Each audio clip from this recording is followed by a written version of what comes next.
Bismillahirrahmanirrahim. Harfun nuni. Ari ieu eta huruf nun. Berarti sekarang kita akan masuk ke pembahasan atau akan mengkaji hadis-hadis yang diawali dari huruf nun. Hadis-hadis yang diawali dari huruf nun. Nazarallahu mra'an sami'a minna syai'an faballaghahu kama sami'ahu. Farubba muballighin au'a min sami'in. Bismillahirrahmanirrahim. Nazarallahu mra'an sami'a minna syai'an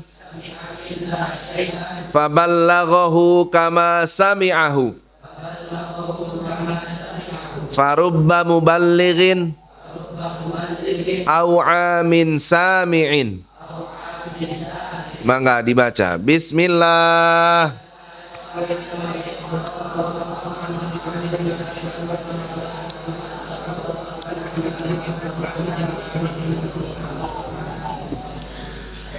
Bismillahirrahmanirrahim. Anak-anakku sekalian, hadis ini salah satu hadis yang menjelaskan tentang keutamaan orang yang mau menyampaikan kebaikan, keutamaan buat orang yang mau menyebarkan kebaikan. Nazarallahu mra'an sami'a minna syai'an faballaghahu.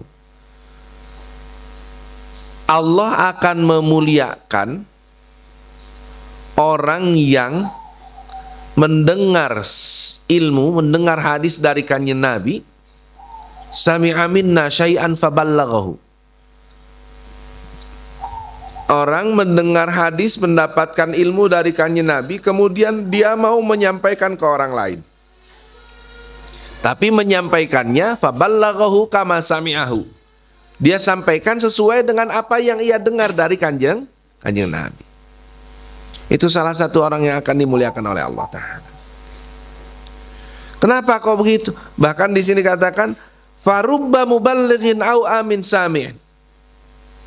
Karena banyak orang yang bisa menyampaikan itu ternyata lebih baik daripada orang yang mendengar gitu. Gitu nah. Nah,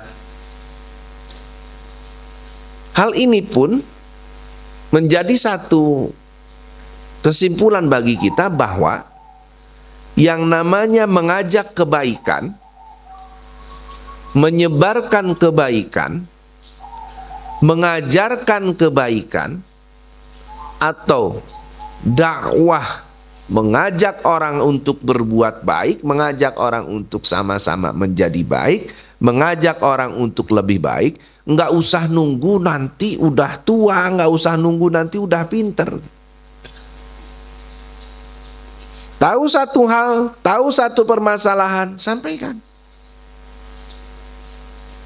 Ya, bahkan di hadis Nabi, di hadis lain, kanjeng Nabi kan pernah bersabda, "Ballighu anni walau ayah."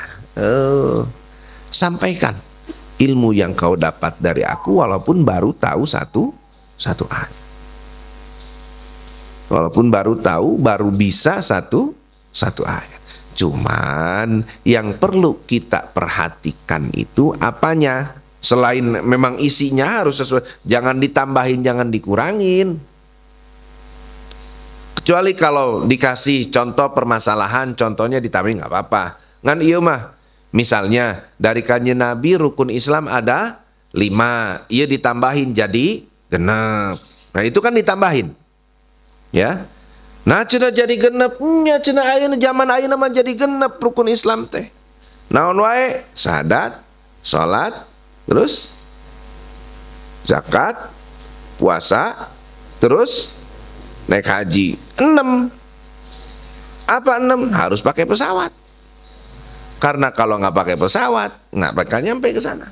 Oh, nya cenah bener ai kitu nama.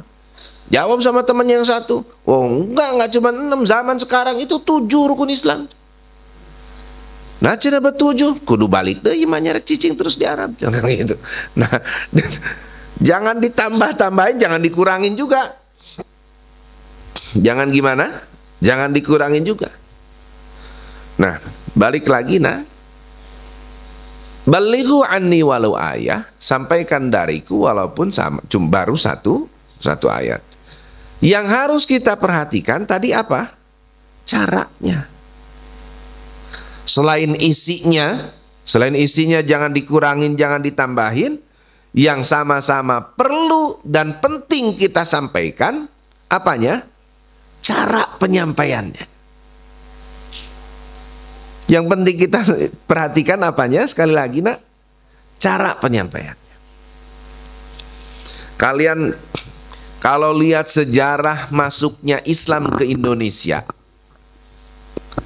kalau kalian pelajari lagi sejarah masuknya Islam ke Indonesia, apa ada ulama yang mengajarkan Islam ke Indonesia kemudian ditolak sampai terjadi peperangan antara para ulama dengan orang penduduk Indonesia asli? Nggak ada, nak. Kalau di negara lain, ya. Kalau di negara lain, ya ada peperangan. Sampai sama orang-orang yang nggak suka sama Islam itu kan menuduhnya Islam itu disebarkan dengan pedang, Islam itu disebarkan dengan cara perang. Enggak, ini Indonesia yang sampai saat ini Indonesia menjadi negara yang penduduk muslimnya terbanyak sedunia, masuknya Islam ke Indonesia kan tanpa peperangan. Kok bisa begitu? Oh iya, karena para ulamanya. Para ulama yang membawa dan menyebarkan Islam ke Indonesia dengan cara yang baik, orang Indonesia pun sudah mempunyai peradaban gitu loh. Sok geningan ceritanya siapa? Wali yang pakai wayang teh? Sunan Kalijaga, ya, Sunan Kalijaga. Kanjeng Sunan Kalijaga kan bikin pergelaran pertunjukan wayang. Terus siapa yang mau nonton nggak usah bayar, tapi tiketnya dengan mengucapkan syahadat. Kan otomatis orang menjadi muslim begitu masuk. Aneh zaman dulu. Nyanya ayah wayang, nah gening bisa gerak. Nah gening bisa gitu, bisa ngomong jika ngomongnyaan kan gitu. Ya. Ya, yang model ayeuna geningan orang ningali si cepot. Ya kan gitu. Aneh waktu itu. Terus isinya dari pergelaran wayang itu memang mengajarkan tentang akidah, mengajarkan tentang Islam. Akhirnya tanpa terasa Islam sudah mulai disampaikan, Islam sudah mulai diterima. Ya gitunya. Penting cara menyampaikan itu, nak. Cara penyampaian itu penting. Makanya kalau ada orang yang mau, Agus, ini saya ada yang mau mohon maaf mengganggu waktunya, cina sok itu. Ada yang mau saya sampaikan, mohon maaf hanya di WA. Gua masuk dibalas, kalau memang penting nggak usah pakai WA, datang aja ke sini. Atau minimal di telepon.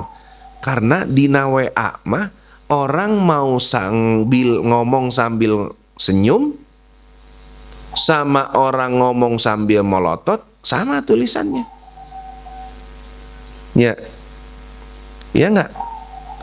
Kamu sudah makan? Sekarang mah iya ada gambar kepala doang sambil senyum gini kan. Kamu sudah makan dibanding dengan kamu sudah makan, beda. Kalau ketemu, tapi di WA mah sarua tulisan, gitu ya. Balik lagi, cara penyampaian itu penting, nak. Ada cerita dulu. Ada seorang orang yang kaya di satu kampung. Dia tuh pengen kurban. Dia pengen apa? Kurban. Kurban tuh untuk dia sama istrinya, untuk orang tuanya. Berarti udah berapa orang nih? 4. Ditambah mertuanya sama anaknya 2 orang, laki-laki sama perempuan. Berarti semuanya berapa orang? 8 orang. Dia datang ke pasar sapi, pasar hewan, beli sapi. Sabar aja naik sapi teh. Nu mana Pak? Nupang gede nak. Jadi orang biasa beli sapi misalnya di harga 23 juta, 25 juta. Ini karena dia orang paling kaya sekampung itu, beli sapi yang 75 juta 1 ton. Oh, beli. Kan kalau yang 25 juta itu paling berapa kintal nak ya? 3,5 sampai 4 kintal lah. Ini karena dia orang kaya beli yang paling besar. Yang seukuran gimana? 1 ton. Dibawa ke kampung, dititipin di masjid jami yang ada di kampung itu. Dia ngomong ke DKM-nya, Pak DKM, saya mau nitip kurban. Oh alhamdulillah Pak Haji. Mana kurban? Itu lihat sapinya. Sapi saya sapi paling besar sepasar. Bobotnya 1 ton lebih. Oh iya, ini nama-nama yang mudhahinya, kata orang-orang yang kurbannya. Dilihatin, diterima. Loh, ini kok 8 orang? Iya katanya. Kan ini sapinya 1. Sapi 1 itu hanya bisa dipakai untuk berapa orang? 7. Nggak bisa Pak Haji. Ini kan sapi saya paling besar katanya. Beda dengan sapi yang lain. Sapi yang lain harganya berapa? Ini sapi saya mahal, 3 kali lipat. Tapi tetap nggak bisa Pak Haji, karena 1 sapi itu hanya bisa dipakai berapa? 7 orang. Nggak bisa. Ya udah kalau nggak bisa mah nggak jadi saya di sini. Diambil sama dia. Orang kaya ya kan. Manusia di dunia itu kadang begitu nak. Kalau manusia di dunia dikasih kekayaan sedikit aja sama Allah, terus dia nggak dibarengin dengan ilmu dan nggak dibarengin dan dengan ketawaduan, akhirnya yang keluar apa? Sombong. Yang keluar apa? Sombong. Merasa dia paling kaya, berlaku ke orang lain seenaknya, merasa dia paling hebat. Udah nggak mau lagi bareng sama, ayo ya beda lah. Diambil. Ya udah nggak mau diambil. Pindah ke DKM yang satunya lagi. Bilang kayak gitu. Ditolak juga. Karena memang 1 sapi hanya bisa untuk berapa orang? 7. Ini 1 sapi, mentang-mentang sapinya paling besar, dia pengen 1 sapi yang punya dia itu dipakai untuk berapa orang? 8. Datang ke pesantren Kajengan sepuh. Assalamualaikum, waalaikumsalam. Censor ajengan. Ajungan katanya Kiai, kata si Pak Haji. Pak Haji, sini duduk. Ada apa? Ini saya udah beli sapi paling besar sepasar.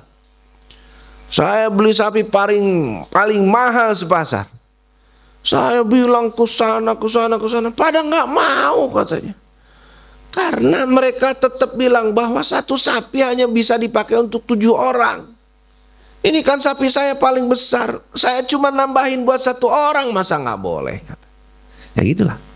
Orang punya harta tapi nggak pakai nggak punya ilmu gitu. Akhirnya kata Kiai itu, mana sapinya? Kata, itu di truk. Jadi 1 truk cuman 1 ekor. Turunin, turunin. Begitu Pak Kiainya lihat, waduh, iya katanya nih, sapinya besar. Digandeng lah Pak Haji. Pak Haji, iya hebat Pak Haji. Sapinya besar sekali. Ini orang jarang ya, orang nggak ada ini di kampung kita yang kurban sampai sapinya sebesar ini. Pak Haji pokoknya lemar wahid lah. Iya katanya, alhamdulillah. Bisa nggak katanya di sini? Bisa Pak Haji, bisa. Cuman gini Pak Haji, ini sapi besar dan tinggi. Nanti di surga Pak Haji sekeluarga dengan 8 orang yang mudhahinya ini, yang ada di catatan ini, nanti di surga Pak Haji mau naik sapi ini kesusahan karena ini sapinya sangat besar. Nah terus gimana? Harus saya ganti dengan sapi yang kecil seperti orang lain? Nggak? Oh bukan begitu, bukan. Biar nanti di surga Pak Haji sekeluarga naik sapinya nggak kesusahan, maka Pak Haji harus pakai tangga. Pakai tangga buat naik. Tangganya gampang, beli aja domba satu yang kecil. Oh gitu, iya, beli domba. Akhirnya beli domba, sapinya untuk 7 orang, yang satu lagi pakai. Itu yang namanya cara penyampaian. Ya, nazarallahu mra'an apa? Sami'a minna syai'an faballaghahu kama sami'a farubba muballighin au amin sami'in. Karena orang yang menyampaikan itu kadang lebih baik daripada orang yang langsung mendengar dari Rasulullah gitu loh. Cara penyampaiannya, terus pemahamannya gitu, penjelasannya, penjabarannya kadang begitu gitu loh. Tapi sekali lagi, selain kita harus memperhatikan isi daripada apa yang kita sampaikan kepada orang lain, paling tidak ya tadi itu, isinya jangan dikurangin, jangan ditambahin. Terus yang harus kita perhatikan lagi adalah cara penyampaian kepada orang lain. Banyak orang yang dikasih tahu tentang kebaikan, banyak orang yang dikasih tahu tentang sesuatu yang akan membuat dia lebih baik, tapi mungkin karena orang yang menyampaikannya dengan cara yang tidak dia terima, akhirnya gimana? Kebaikan itu ia tolak. Ya, kebaikan itu dia apakan? Tolak, enggak dia terima. Gitunya. Tapi orang yang ngajak kejelekan, kalau ngajaknya dengan cara yang baik, kalau ngajaknya dengan cara yang enak, yang bisa diterima sama dia, akhirnya dia pun mau ngikut. Kartasna ya. Iya, betul katakannya Nabi, orang yang mau menyampaikan ilmu dari kanjeng Nabi, ilmu tentang Islam, ilmu kebaikan kepada orang lain walaupun baru sedikit, itu akan menjadi orang yang dimuliakan oleh Allah Subhanahu wa taala. Bahkan di hadis lain, sampaikanlah pelajaran atau ilmu dari kanjeng Rasul itu walaupun kita baru tahu satu ayat. Kemudian yang harus diperhatikan, satu, isinya jangan ditambahin, jangan dikurangin. Yang kedua yang tidak kalah penting yang harus kita perhatikan, cara menyampaikannya kepada orang lain.